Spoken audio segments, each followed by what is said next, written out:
Well, 52-year-old British novelist Paul Mendelson is in a quest to seal his name as one of the best crime fiction authors of his generation. He's written best-selling books including titles such as The First Rule of Survival and The Serpentine Road, to mention just a few. Now he's back with another thrilling fiction offering titled Apostle Lodge. Now a read that is set in Cape Town and follows the life of Colonel Vaughn De Vries as he investigates a crime committed within the walls of an award-winning ocean-looking mansion. Now Paul is currently in the country to promote the release of this book, and he joins us now from our Seaporn studios in Cape Town to help us unpack this explosive thriller. Now, a very good morning to you, Paul. Thank you so much for joining us. Good morning. Very nice to be here. Now, you've come a very long way. I mean, you've authored books such as Texas Hold'em Poker, Begin and Win, and your expertise come from a long association with gaming in the UK, in South Africa, and in Las Vegas. Now, talk us through your journey. When was it that you discovered that you actually have it in you that you want to write thrillers?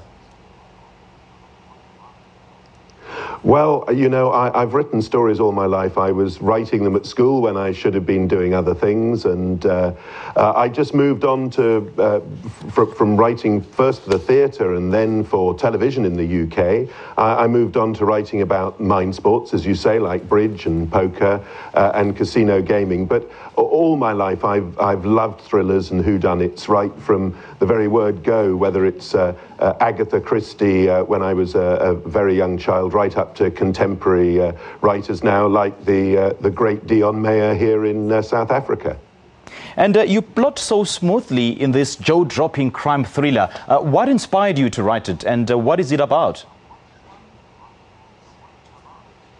Well, Apostle Lodge is about some abductions of women in Cape Town that becomes a murder investigation for my main protagonist, Colonel Vaughn De Vries.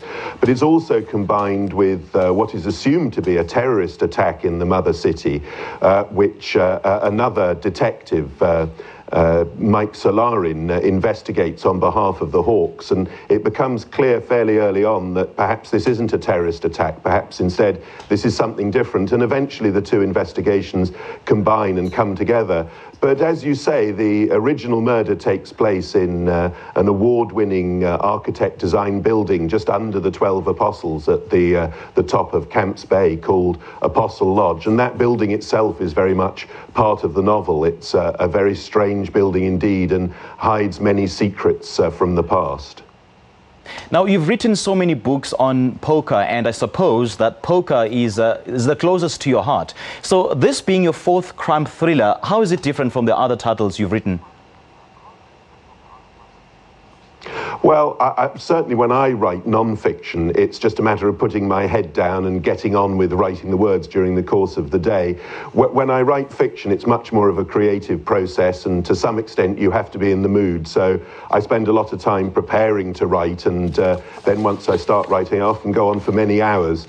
And because these four crime thrillers have been set down in the Cape, I've been coming down to South Africa, down to Cape Town for 25 years now, and I have many friends down here, and I love it here, and I find it a very inspiring place to write. So I spend much of the year in London thinking about what I'm going to write, and then when I come down here, I spend long periods of time just sitting at my desk and writing, and it's something that I enjoy very much indeed. I particularly like your attention to detail when describing Cape Town's architecture and the landscape and the people.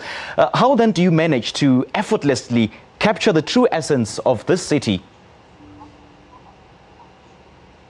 Well, it's very kind of you to say it's effortlessly. I have an absolute passion for Cape Town. When I first came down, I thought it was an amazing city, inhabited by fantastic people, and I've made many friends now, including some of the very best friends in my life. So when you have a love affair with a particular place, I think it's easier to write about it. But for me, Cape Town is the perfect combination of an urban environment and a beautiful topographical situation. So I love everything about it, and it gives me great pleasure to write about it.